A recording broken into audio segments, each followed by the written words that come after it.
Olá, um ótimo dia para você. Hoje é quinta-feira, 25 de abril de 2024. Estamos ao vivo direto dos estúdios da EBC em Brasília e em rede com emissoras de rádio de norte a sul do país. E juntos vamos fazer o programa de hoje. Bem-vindos todos. Eu sou Karine Melo e este é o Bom Dia Ministra.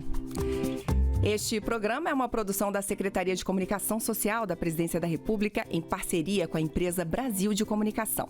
Nessa próxima hora que estaremos juntos, vou dar aí o caminho das pedras para você nos acompanhar. Estamos em rede facultativa de rádio para todo o país, mas se você quiser nos ouvir e ver, pode nos acompanhar pela sua TV no Canal Gov ou pelo nosso YouTube, que é o @canalgov.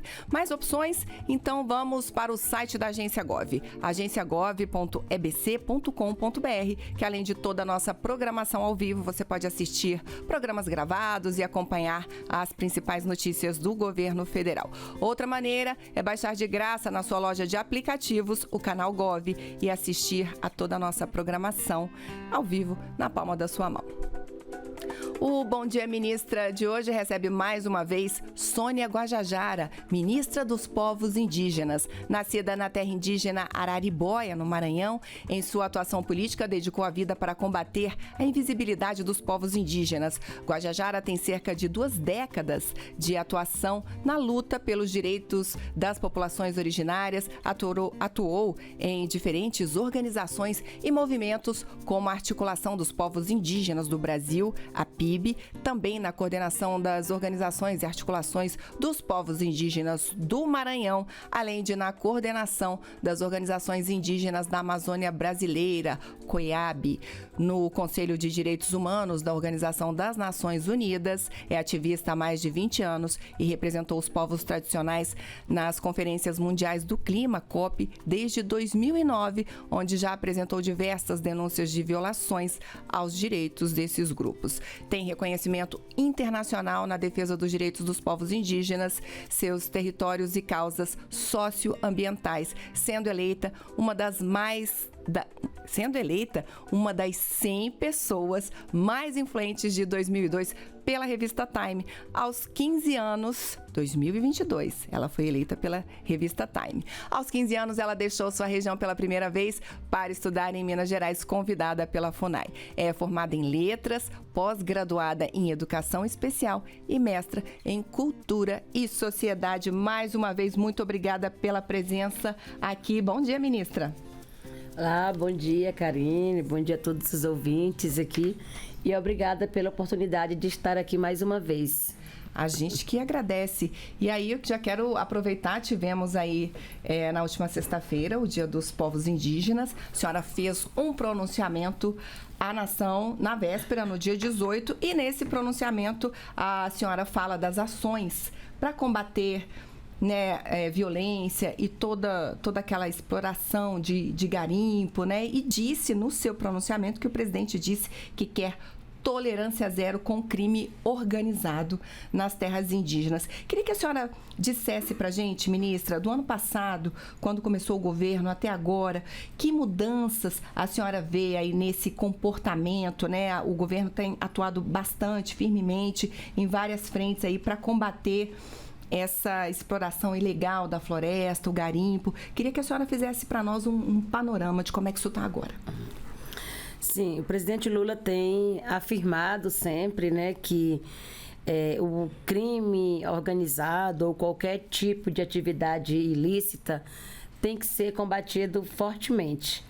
E nas terras indígenas nós temos atuado em parceria com o Ministério da Justiça e Segurança Pública, com os órgãos de fiscalização, como o IBAMA, a FUNAI, que tem feito todo esse trabalho de combater as atividades ilícitas de exploração ilegal de madeira, de garimpo ilegal nos territórios indígenas, de grilagem de terra.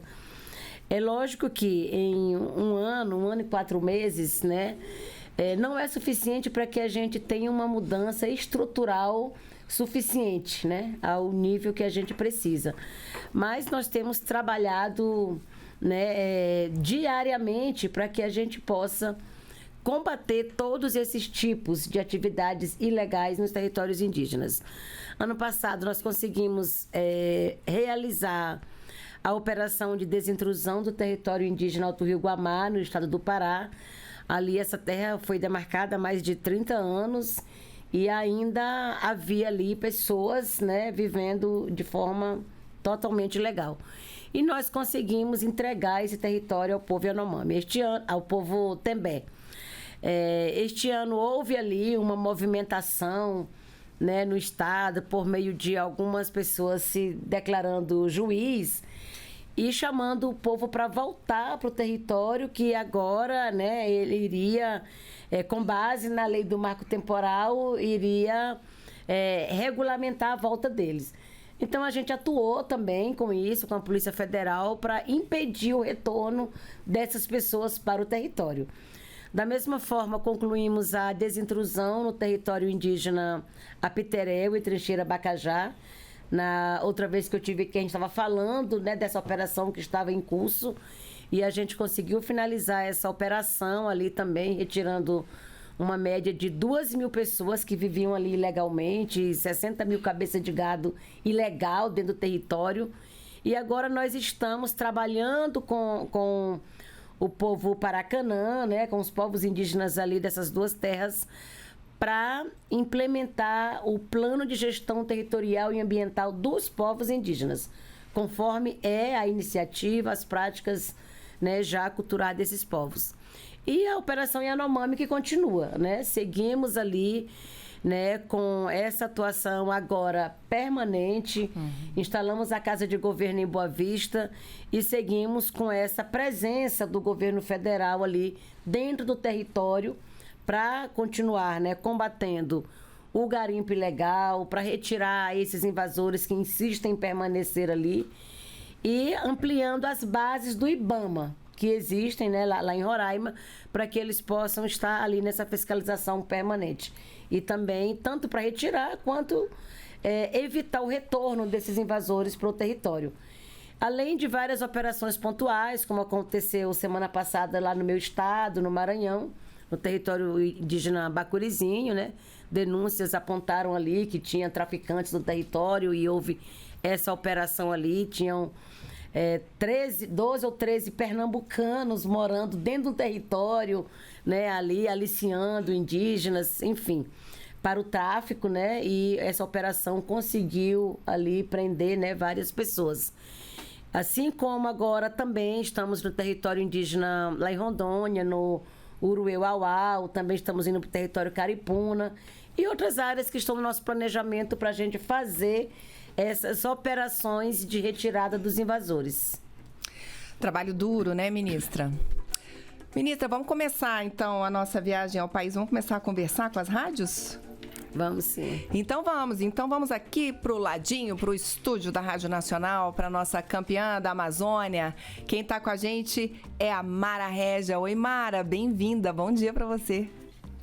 Oi, bom dia, Karine, que prazer, que coisa boa estarmos aí nessa sintonia fina com tantas emissoras, com tantas equipes, Vivo Rádio, e em nome de toda a audiência da Nacional e particularmente das mulheres que vivem um processo de resistência e de luta, como as indígenas, eu gostaria de saber da ministra se, em meio a tantas conquistas ao longo desse mês de abril, que começou com a chegada de Ailton Krenak, a imortalidade, passando pela retomada do Conselho Nacional de Política Indigenista e chegando agora a essa celebração máxima dos 20 anos do ATL, se a gente agora pode finalmente acreditar que a tese do marco temporal será derrotada, hein, ministra?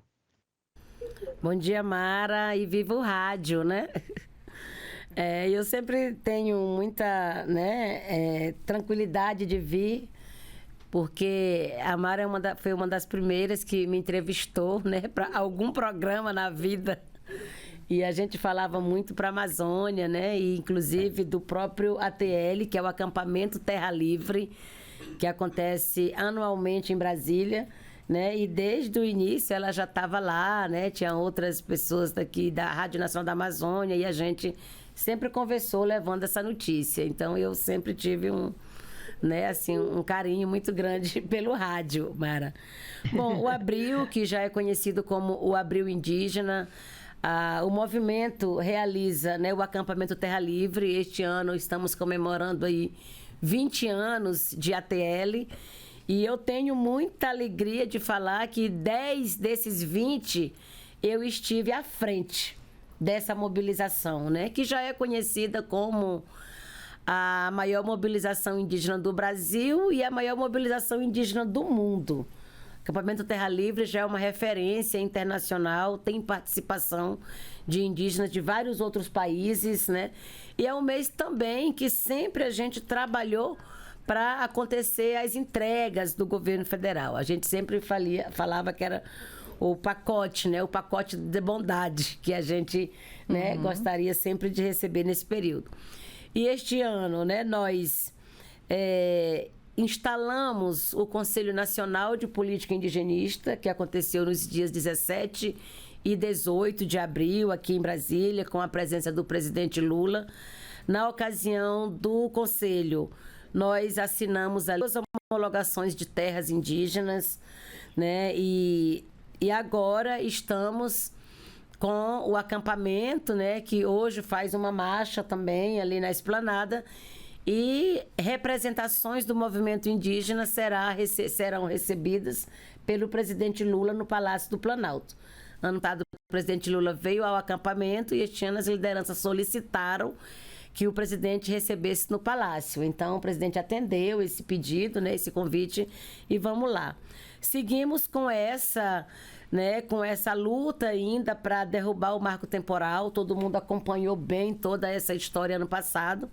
O Supremo Tribunal julgou esse recurso extraordinário, né, e declarou inconstitucional o marco temporal. Em seguida, o Congresso Nacional apresentou uma proposta de lei, né, um PL ali com esse mesmo tema. A Câmara aprovou, o Senado aprovou, o presidente Lula vetou o marco temporal integralmente, o Congresso derrubou os vetos do presidente Lula, o presidente não sancionou a lei, ele não assinou, e o Congresso, né, essa lei foi assinada pelo próprio Congresso Nacional, a presidência da Casa, e logo em seguida, né, depois de sancionada, os partidos PSOL, Rede e o Movimento Indígena, a PIB, entraram com uma ADI, né, uma ação de constitucionalidade no Supremo Tribunal Federal. Esta ação está nas mãos do ministro Gilmar Mendes, que, né, surpreendentemente, semana passada, aliás, esta semana mesmo, ao invés de ser anunciado que seria colocado na pauta para julgamento, como, né, espera o movimento indígena, né, ele suspendeu, né, publicou uma liminar suspendendo todos os processos demarcatórios até que seja julgada essa ação no Supremo Tribunal Federal, no pleno, né, do Supremo.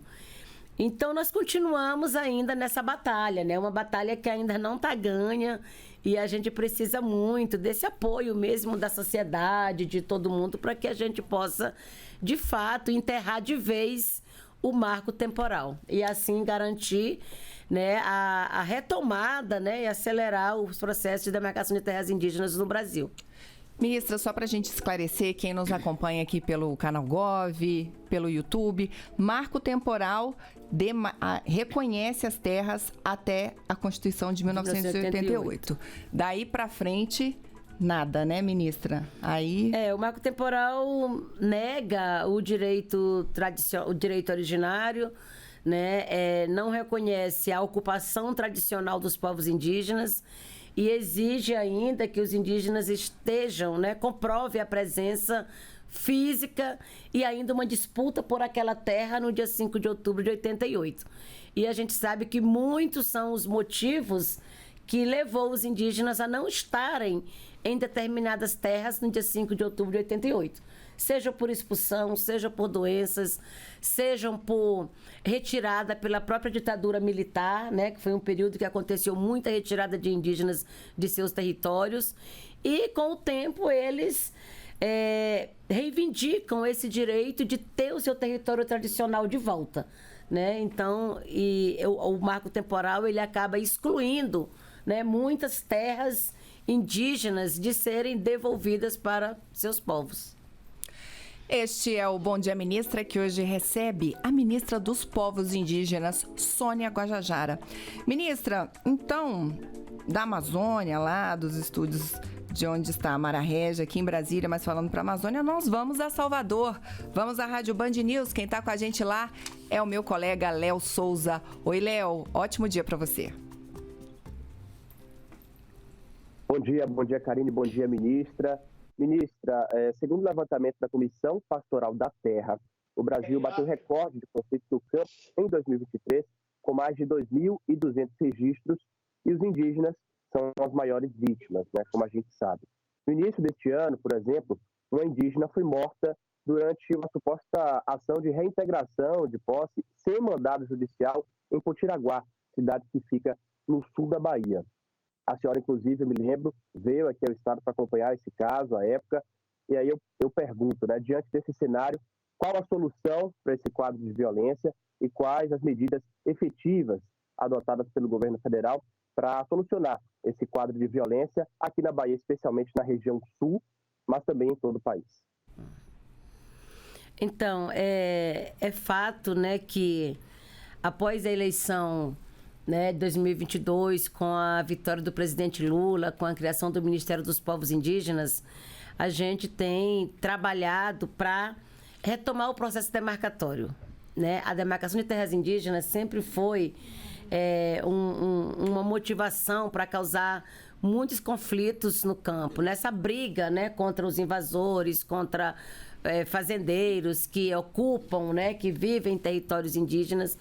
Na Bahia, né, tem sérios conflitos históricos, ali exatamente onde o Brasil começou, né, onde houve sempre uma violência muito grande contra povos indígenas, né, e muitas terras ali hoje são ocupadas realmente, né, por outras pessoas não indígenas, e eles não abrem mão do seu território, eles seguem brigando, seguem lutando para que esse direito, né, seja reconhecido.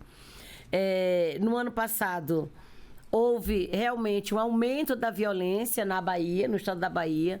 Nós temos acompanhado isso muito de perto, criamos no ano passado um gabinete de crise com a participação das lideranças indígenas, do Ministério dos Povos Indígenas, do Ministério da Justiça, né, e vários outros órgãos, para a gente entender ali qual que é a situação e a gente, né, ter ali alguma atuação efetiva. E este ano nós fomos surpreendidos com esse movimento Invasão Zero, que foi exatamente o que provocou a morte ali, né, da liderança Pataxó.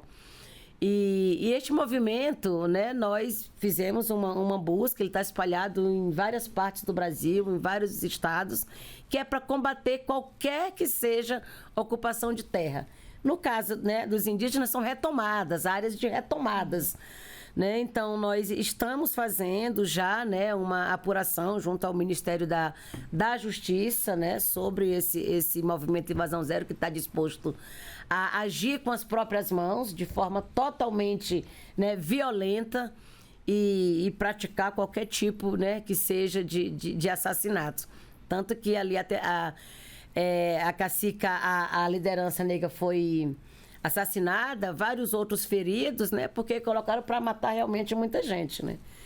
Então, nós temos trabalhado, sim, esse plano de segurança junto ao Ministério da Justiça, né, para que a gente possa ter uma atuação direta também no Estado. O Estado da Bahia está ali com uma iniciativa de promover, né, uma equipe que junta a Polícia Militar, agentes da Força Nacional e da própria Polícia Federal, para a gente ter uma equipe preparada, especializada, né, para atuar nos territórios indígenas. Então, nós estamos nesse momento, né, de preparar essa equipe e essa formação para que possa ter uma segurança, né, nos territórios e não uma insegurança como acontece hoje, onde ali muitos dos casos que aconteceram na Bahia foram comprovadas situações que a própria Polícia Militar estava envolvida, né? Ou estava envolvida diretamente ou foi conivente com algum tipo de violência, né? Por isso que é necessário que a gente faça essa triagem com agentes, né, que tenham esse respeito, esse conhecimento, essa experiência para atuar com povos indígenas. E a gente juntar ali, né, as várias frentes para ter uma equipe especializada. A senhora falou nisso, me lembrou que a FUNAI está no concurso nacional unificado, não está? Sim, está. Então temos boas perspectivas aí de recomposição de quadro para ter mais gente atuando na causa indígena, né, ministra? Sim, a FUNAI hoje trabalha com um quadro muito defasado, né, de recursos humanos. A FUNAI tem hoje cerca de 1.200 servidores em todo o Brasil, né, sendo que o total era uma média de 3.000. E nós temos aí uma deficiência de cerca de 1.700, né, servidores que ou foram transferidos, ou aposentou, ou morreu, e, enfim, estamos nessa carência aí de pessoal. E nós conseguimos, ano passado ainda, né, incluir a FUNAI no concurso unificado. Teremos 502 vagas, né, aí para serem preenchidas. Dessas 502, 30% são para indígenas. Né? Teremos 30 vagas para o Ministério dos Povos Indígenas, também com 30%, né, reservada a indígenas. E esse número não vai cobrir, né, não vai conseguir, né, suprir toda a necessidade de quadro de pessoal da FUNAI. Mas já é uma iniciativa, né, já é uma grande conquista, e nós continuamos aí, né, trabalhando para que a gente tenha um outro concurso ainda autorizado ainda este ano, né? Então, estamos aí na expectativa que até outubro a gente possa receber essas pessoas, né, para atuar junto aos povos indígenas na Fundação Nacional dos Povos Indígenas. Tá aí, segundo a ministra Esther Dweck, a partir de agosto, os primeiros já serão chamados. É isso. Bom dia, ministra. Hoje com a ministra dos Povos Indígenas, Sônia Guajajara. Vamos, ministra, então, para Campo Grande. Vamos a Mato Grosso do Sul. Quem está lá com a gente pela rádio Hora FM é o meu colega Jackson Pereira. Oi, Jackson, bom dia. Bem-vindo. Oi, Karine. Bom dia a você, bom dia, ministra. Dizer que é um prazer participar desse bate-papo, principalmente porque a ministra já esteve algumas vezes aqui em Mato Grosso do Sul, uma terra que tem muitos povos originários, né? E por falar nesses povos, na última semana, o presidente Lula esteve aqui em Mato Grosso do Sul e sugeriu ao governador Eduardo Riedel a compra de fazendas e terras para entregar aos povos Guarani Kaiowá e se colocou à disposição para ser parceiro na aquisição dessas fazendas. A pergunta que eu faço, o governo federal tem dentro do seu orçamento já valores para a compra dessas fazendas? E essa proposta já foi discutida com a senhora? Bom dia. Olá, bom dia, Jackson, né? Bom dia aí a Rádio Hora FM, né? Sim, Mato Grosso do Sul saiu do 2º lugar, viu, para o 3º lugar em população indígena. Perdeu para a Bahia, que agora é o 2º estado com a maior população indígena, segundo os dados do IBGE de 2022, né? E Mato Grosso do Sul está em 3º lugar. E para quem não sabia, Pernambuco, né, é o que está aí na sequência em 4º lugar em número de população indígena. Porque muita gente imagina sempre que a maior população indígena está na Amazônia, né? E nós temos aí uma distribuição em todas as regiões, né? Centro-Oeste, Nordeste. Eu acho que é sempre importante a gente reforçar isso para as pessoas saberem, né, que os indígenas estão espalhados em todo o Brasil. Né? Bom, Mato Grosso do Sul eu fui lá, assim, já várias vezes, né? Antes, enquanto coordenadora da PIB, agora enquanto ministra, eu já pude estar lá, né, 3 ou 4 vezes. E Mato Grosso do Sul é sempre uma preocupação, né? Porque realmente é o estado brasileiro com o menor número de terras indígenas demarcadas, né? E uma situação ali muito, né, ruim de indígenas que não têm a sua terra, que não têm a sua aldeia, que vivem sendo expulsos, né, de áreas tradicionais, né, hoje ocupada por fazendeiros, né, os indígenas vivem na beira da estrada, é o estado com o maior número de assassinatos indígenas, né, é o estado com o maior número de indígenas encarcerados também. Então, nós estamos olhando para Mato Grosso do Sul para que a gente possa mudar essa realidade. Temos conversado com o governador, né, Riedel, lá.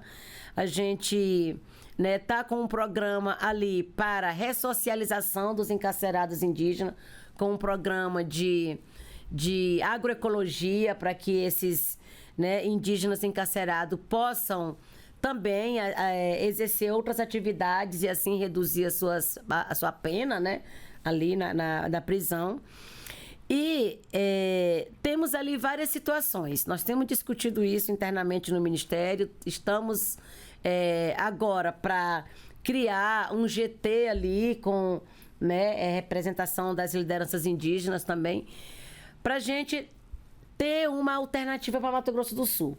Porque são várias situações, né? Ali tem terras indígenas para serem adquiridas, né? Que é nesse caso de índio que não tem, mesmo precisa comprar. Tem situações de terras que é para ser desapropriadas, porque realmente é ocupação ilegal. Tem pessoas morando no território, né? Que estão ali e que a gente precisa, né, retirar essas pessoas.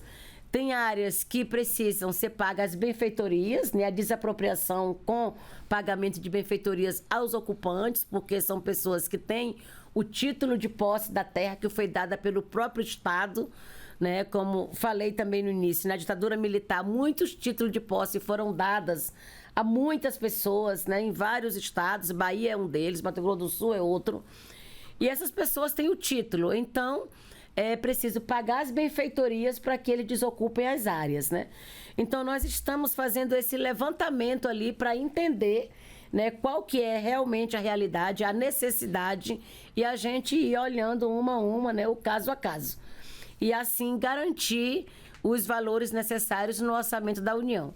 O presidente Lula está muito decidido a garantir esse orçamento na União. Já conversamos também com a ministra Simone Tebet, do Planejamento, que também está, né, acompanhando e interessada em resolver essa situação. Então, não é uma coisa que se resolve de uma hora para outra, né? Não é uma questão simples, é realmente bem complexo, né? E a gente está trabalhando com muito compromisso e responsabilidade, né, para que a gente possa, de fato, tirar os povos indígenas do Mato Grosso do Sul, em especial ali os Guarani Kaiowá, que são os mais penalizados, né, com toda essa indefinição dos seus territórios, e a gente precisa realmente garantir ali uma vida digna para esse povo.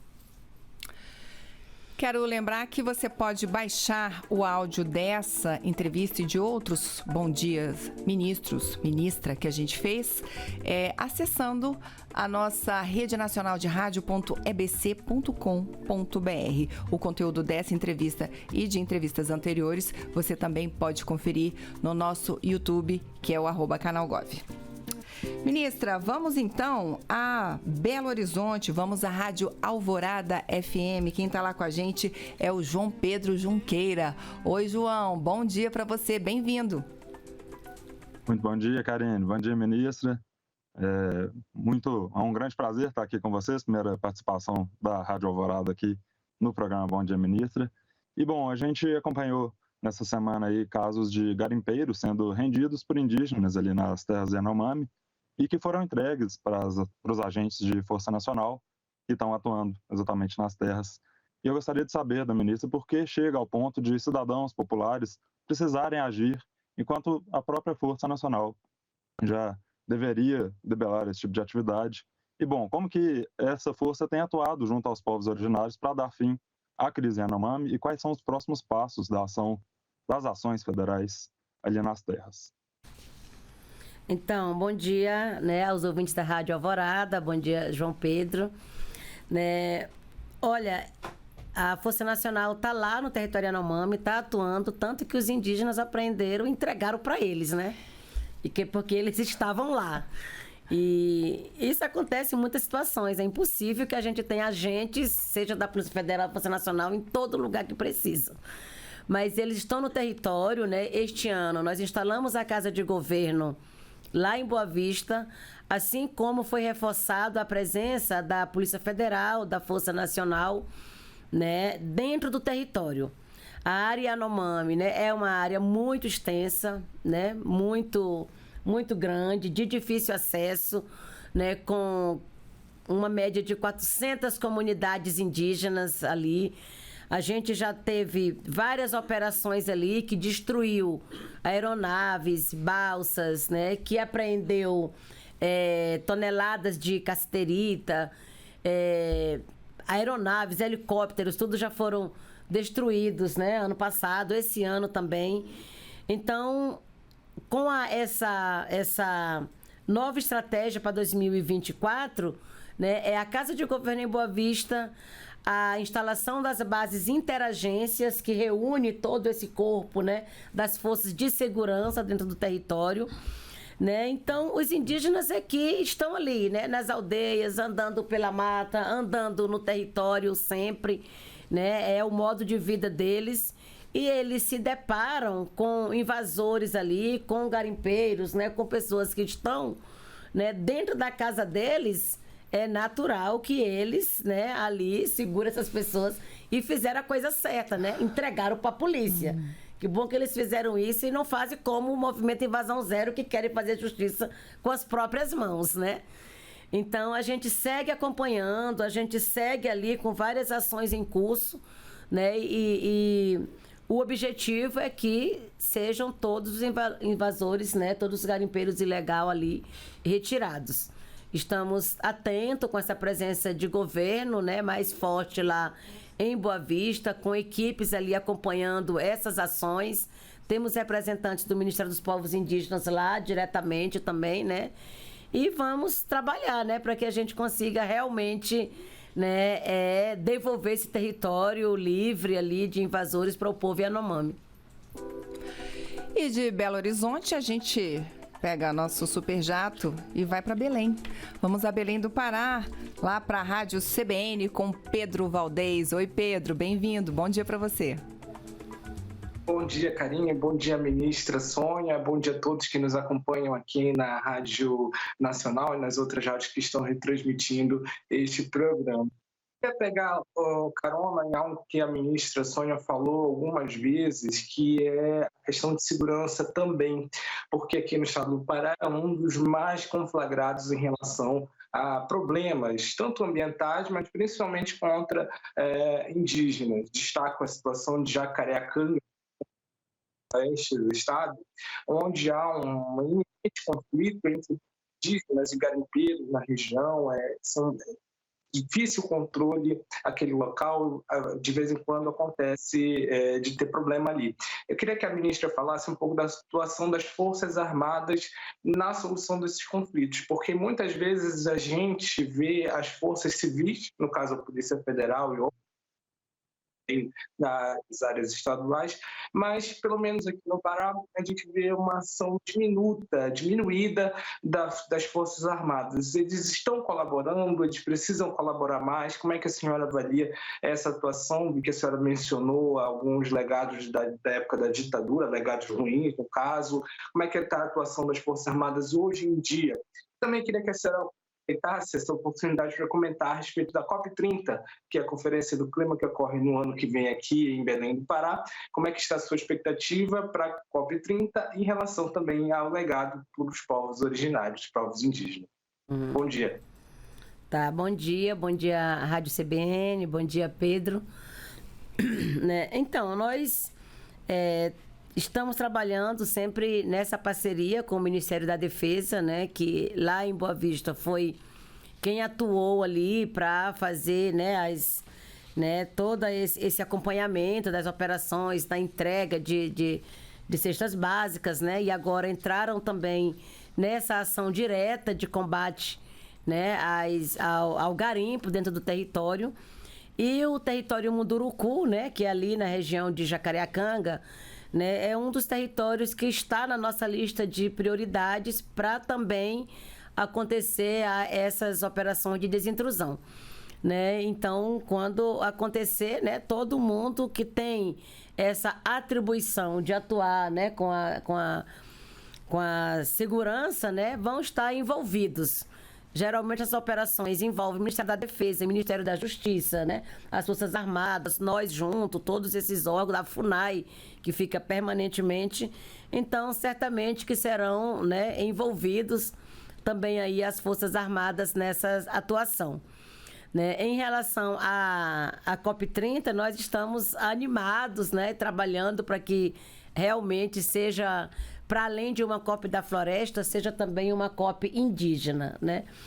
E temos conversado muito com o governador Helder, temos já, né, feito várias frentes juntas para lançar esse caminho até a COP. E estamos, né, articulando para ter uma boa representação indígena lá, tanto em quantidade como em qualidade. Né? Estamos agora já começando aí preparar para fazer um chamado para jovens e lideranças indígenas e fazer uma formação em diplomacia indígena, para que esses indígenas possam não só estar lá com a presença física, mas com uma incidência direta também com os negociadores da COP, né? E nessa formação estamos, né, discutindo os temas que serão tratados e que terão tomada de decisão na COP, né, para que os indígenas possam chegar também com essa qualificação para fazer a incidência, né? Nós estamos, né, esperando que tenha ali uma média de 5.000 representantes indígenas, a COIAB, que é o Movimento Indígena da Amazônia, junto com a organização da Amazônia Legal, né, com a COICA e outras organizações, estão se preparando para trazer essas representações também dos 9 países, né, assim como indígena do mundo inteiro.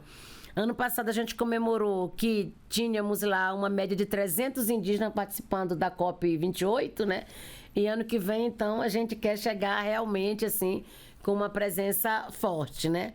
E o legado é que a gente possa ter esse reconhecimento também da demarcação das terras indígenas, dos territórios indígenas, como uma das soluções para essa crise climática.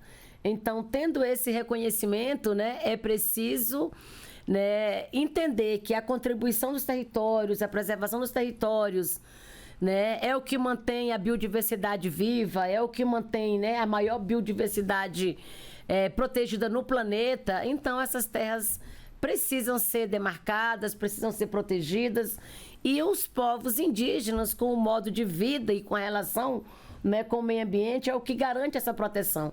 Então, o que a gente espera de legado da COP é exatamente esse reconhecimento do protagonismo indígena para conter a crise climática no planeta. Tá aí, este é o Bom Dia Ministra, que hoje recebe a ministra dos Povos Indígenas, Sônia Guajajara. Ministra, vamos continuar na região norte, vamos à Rádio Roraima, vamos a Boa Vista. Quem está lá com a gente é o Luiz Valério. Oi, Luiz, bom dia para você. Olá, bom dia, tudo bem? Me ouvem bem? É uma satisfação, mais uma vez, estar participando com vocês aqui direto do extremo norte do Brasil, de Roraima, esse estado cheio de peculiaridades e cheio de problemas a serem resolvidos com o apoio do governo federal. Um abraço, um bom dia para todos os colegas de todos os estados que estão conosco, de todas as emissoras linkadas aqui nesta conversa com a ministra Sônia Guajajara. Eu vou pedir à produção para fazer questionamentos contextualizados aqui para Roraima. A ministra Sônia, bom dia, estava falando agora há pouco, né, sobre Boa Vista, sobre as políticas voltadas para os povos indígenas de Roraima, e tem a questão dos povos Yanomami, que já estão tendo aí todo o suporte do governo federal. A Casa de Governo foi instalada exatamente para dar esse suporte, centralizar as políticas públicas voltadas para os povos Yanomami, mas não só os Yanomami. Mas aqui em Roraima se questiona muito. Vai haver, ministra, alguma nova demarcação de terra indígena aqui em Roraima? É uma questão. A outra questão, sobre os garimpos. ontem, antes de ontem, indígenas prenderam garimpeiros que estavam atuando de forma ilegal numa área chamada de Malária, numa terra de garimpo, numa área de garimpo chamada de Malária. Como é que está a questão da segurança, tanto para os povos indígenas nessas áreas, quanto para os não indígenas? Porque o que nos preocupa aqui é a possibilidade de conflitos, ainda que as forças de segurança estejam presentes, Polícia Federal, Guarda Nacional, enfim.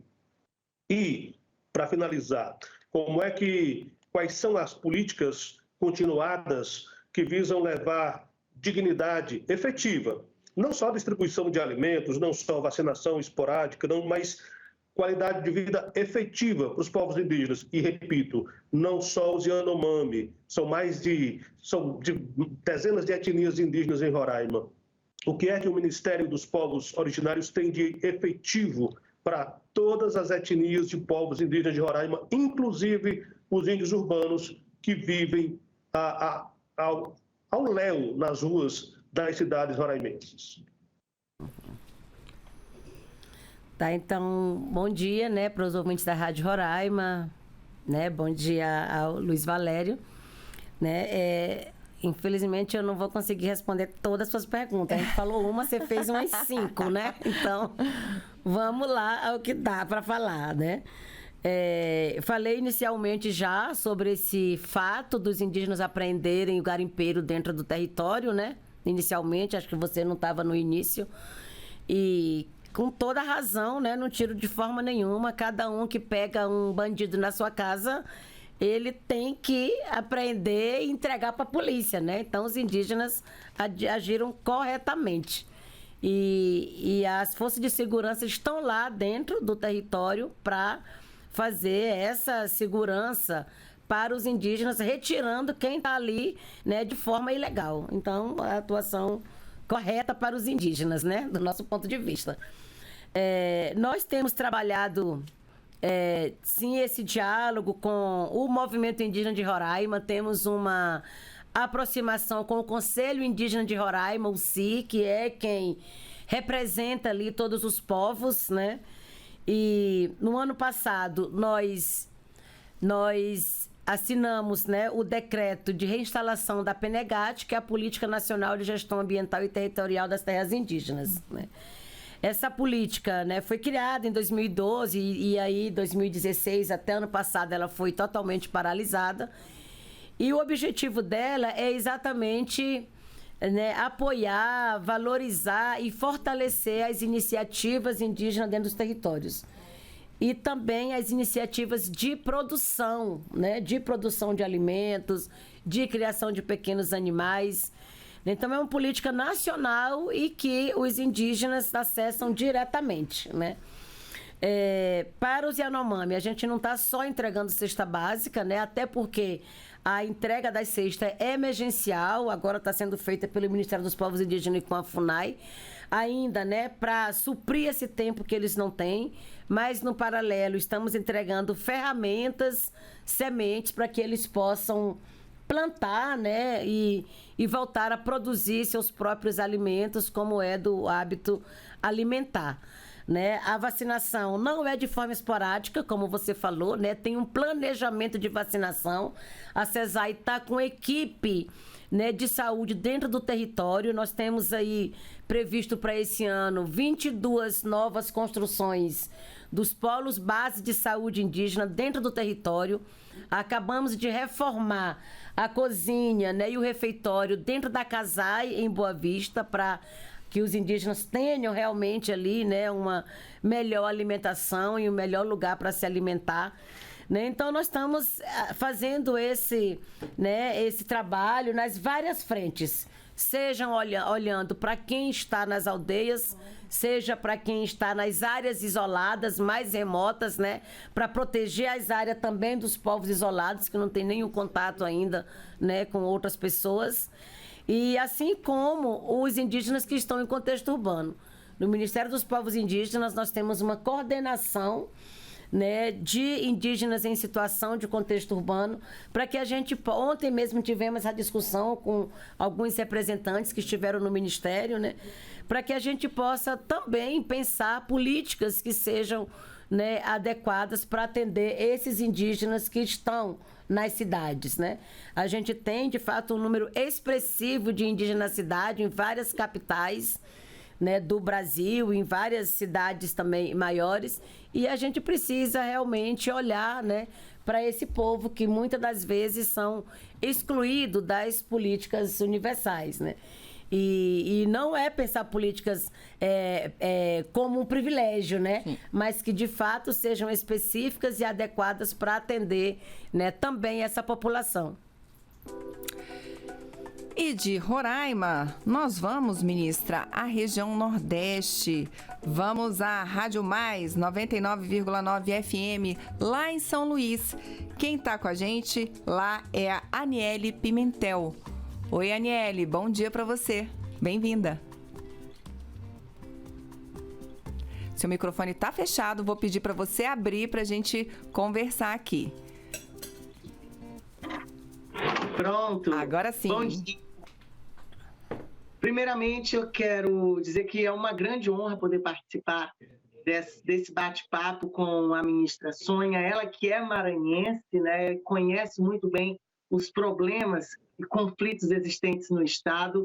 E eu quero voltar a pergunta justamente para isso. Os índices crescem aqui no Estado do Maranhão de violência contra os povos originários, ela que já foi vítima várias vezes. Eu gostaria de saber quais são as políticas públicas tratadas para acabar ou minimizar esses conflitos aqui dentro do Estado do Maranhão. Ok, obrigada, Aniele. Bom dia, né? Bom dia, Maranhão. Bom dia aos ouvintes da Rádio FM, né? Da Rádio Mais FM. E anteontem mesmo, né? Eu estive aqui, nós estamos com um número de mais ou menos 500 indígenas do Maranhão que estão aqui em Brasília, no acampamento Terra Livre, né? E na noite de terça-feira, fiquei até meia-noite ali com o meu povo, com os povos do Maranhão, cantando, dançando, conversando e falando dos problemas, né? Dos nossos problemas ali no estado. Maranhão é um dos estados do Brasil com a menor demanda de territórios a serem regularizados, né? Nós temos uma situação ali, né, de territórios demarcados, de territórios já homologados, né? Temos algumas situações de terras ali a serem que tem pedido de revisão de limites, né? Que agora, com essa lei 14.701 que está vigente, né, a gente tem aí um impedimento de avançar com esse processo de revisão de limites, né? Nós temos algumas áreas ali, como, por exemplo, o território Cricati, né, no município de Montes Altos, que é uma área que tem muitos intrusos ainda ali, né? A área foi demarcada, homologada, e nem todo mundo que vivia dentro do território saiu. Então, tem ali essa situação de desintrusão a ser feita no território do povo Cricati, né? E temos essa situação de tráfico na região centro-oeste, que eu falei também no início, de uma operação da Polícia Federal, que está junto com a FUNAI, que aconteceu ali semana passada, né, para combater também esse tráfico, né, de drogas dentro do território indígena, e aconteceu ali na região centro-oeste do Maranhão, na terra indígena Bacurizinho, né? E assim nós vamos continuar com essas operações, né, pontuais, para que a gente possa, né, garantir essa segurança dentro dos territórios indígenas. Muitas áreas têm pessoas que aproveitam, né, casam até com indígenas para viver ali dentro e se esconder, para ficar ali praticando, né, algum tipo de ilegalidade. E a gente está agora discutindo um recadastramento, né, das pessoas que vivem nas aldeias, que vivem nos territórios ali, para que a gente possa retirar, né, também esses bandidos, esses invasores que estão ali tentando se esconder da justiça, né, dentro das terras indígenas. E, claro, a gente discute ali também a implementação da PNGAT em alguns territórios. Estamos com um projeto de roças comunitárias, né, de apoio a essas iniciativas que são praticadas pelos indígenas, para garantir tanto a segurança alimentar, né, quanto a geração de renda para essas comunidades. Ministra, eu queria voltar num assunto aqui. A senhora falou um pouco sobre o marco temporal, né? Como isso preocupa o Ministério, que é uma questão muito importante para vocês. No ano passado, em 2023, houve aí 8 territórios demarcados, né? Queria saber, esse ano há uma expectativa de novos territórios. Queria saber se esses territórios que estão previstos para esse ano estão fora dessa questão do marco. Como é que tá essa perspectiva de novas demarcações para esse ano? Então, a gente assinou 8 ano passado e 2 esse ano, né? Então, nós já temos 10 territórios homologados pelo governo Lula, né? É importante dizer que em 10 anos foram 11 territórios indígenas homologados no Brasil, né? Em 10 anos foram 11. E agora, em um ano, nós homologamos 10. É pouco para o tamanho, né, do passivo que existe, né, para o tamanho da demanda. Nós temos muitas áreas ainda a serem demarcadas, né, a serem homologadas, né. Nós homologamos essas 2 agora, ficaram 4 ainda pendentes, né, e estamos nessa articulação mesmo com o próprio presidente, com a Casa Civil, para que a gente possa assinar ainda esse ano, né? Na reunião do Conselho Nacional de Política Indigenista, que aconteceu semana passada, e foram feitas essa assinatura das 2 áreas, o presidente Lula falou ali para todo mundo, né, que vai fazer um diálogo com os governadores dessas 4 áreas, né, para que a gente possa assinar e não provocar outros conflitos, né? Porque hoje, né, tem conflitos já nessas áreas e outras que não estão também ainda nessa fase, né? Mas que a gente precisa ter também esse compromisso, essa responsabilidade de fazer esses diálogos e a gente fazer uma assinatura que de fato possa garantir essa entrega do território. E esse diálogo é exatamente para a gente levar o INCRA, né, para o INCRA também ver as áreas que possam ser disponibilizadas para essas pessoas que vivem nos territórios indígenas, né, e precisarão ser retiradas, porque a maioria dessas que ficaram na pendência, elas têm muitas pessoas vivendo dentro dessas áreas, né? Então, se você homologa e não imediatamente não faz essa remoção das pessoas, né, destinando a outras áreas, a gente vai continuar ali com o conflito, né? Então, nós estamos nesse diálogo já com o Ministério do Desenvolvimento Agrário, com o ministro Paulo Teixeira, né? Com o INCRA, para que a gente possa olhar as áreas que tem nessas regiões e a gente fazer a homologação e fazer também a destinação correta, né, e das pessoas que precisarão ser removidas dessas áreas. Só para a gente localizar quem nos ouve e quem nos assiste, ministra, essas 4 áreas, onde é que elas estão, essas que estão no radar? Nós temos 2 em Santa Catarina, né, que é o território indígena Morro dos Cavalos, do povo Guarani-Mbiá, e o território indígena Todimbu, que também é lá em Santa Catarina, né? Então são 2 em Santa Catarina. Tem uma na Paraíba, que é do povo Potiguara, né? No território indígena de Motimó, que abrange ali 3 municípios, né? Que é Marcação, acho que 2, Marcação, Rio Tinto.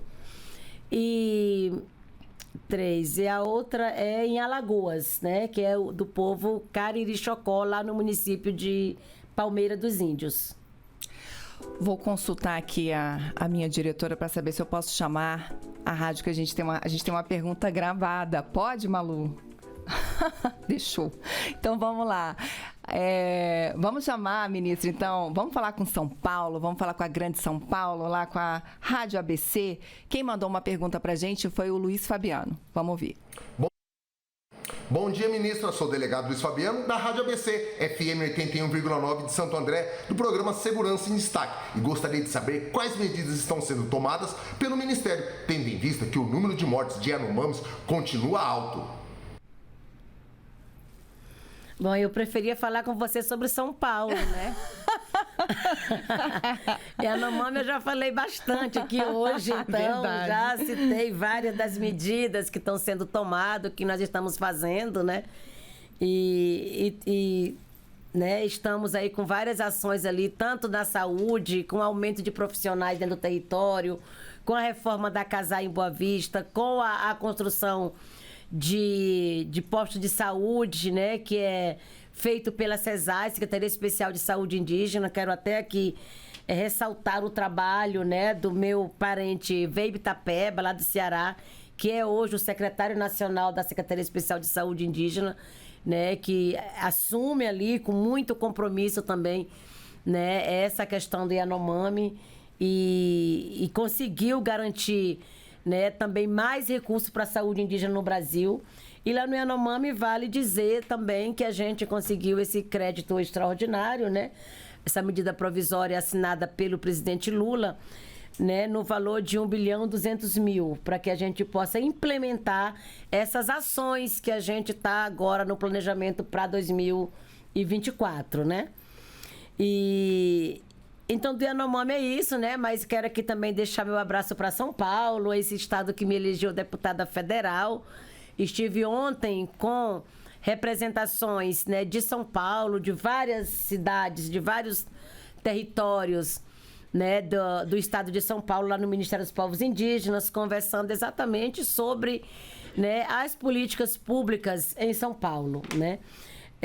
Nós temos esse ano aqui no acampamento Terra Livre a maior delegação indígena de São Paulo participando.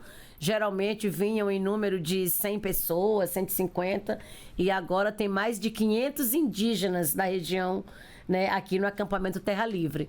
E a gente fazendo esse diálogo também permanente ali para a gente, né, discutir junto e pensar como que a gente pode avançar ali também com ações que garantam, né, esse acesso às políticas públicas no Estado. Bom, ministra, a senhora sabe que quando as pessoas perguntam muito de Yanomami, eu acho que para o Brasil, apesar de não ser um assunto novo, eu acho que aquelas cenas do ano passado, né, e a atuação do governo ali tão prontamente, eu acho que isso ficou meio que no coração das pessoas, né? Então esse é um assunto que sempre volta, acho que por isso, porque ficou na memória, né, dos brasileiros essa preocupação, né? Talvez muita gente ainda não conhecesse a situação lá naquele território, né? E eu acho que no ano passado, com toda a atuação do governo e com tudo que a gente viu, acho que ficou essa coisa no coração, né? Dessa preocupação constante com esse território. Não, e é bom, né? E é bom que todo mundo realmente fale e continue falando, mostrando, porque também mostra esse Brasil indígena, né? Verdade. Mostra que as pessoas estão se preocupando. Atentas. É melhor que pergunte, é melhor que demonstre essa preocupação do que deixe permanecer na invisibilidade, né? E o que nós estamos fazendo realmente traz sempre para a pauta também. É importante a gente falar sempre dessas ações, né, que estão em curso. É isso. Quero te agradecer de novo. Boa sorte sempre aí no Ministério dos Povos Indígenas. Parabéns pelo mês dos povos indígenas, né? Pelo dia 19, por toda a luta, por tudo que a senhora representa aí para o seu povo. E é isso. Bom Dia, Ministro, chega ao fim. Quero agradecer também a todos os colegas que fizeram o programa de hoje comigo. A gente se vê na semana que vem. Obrigada e até uma próxima. Tchau.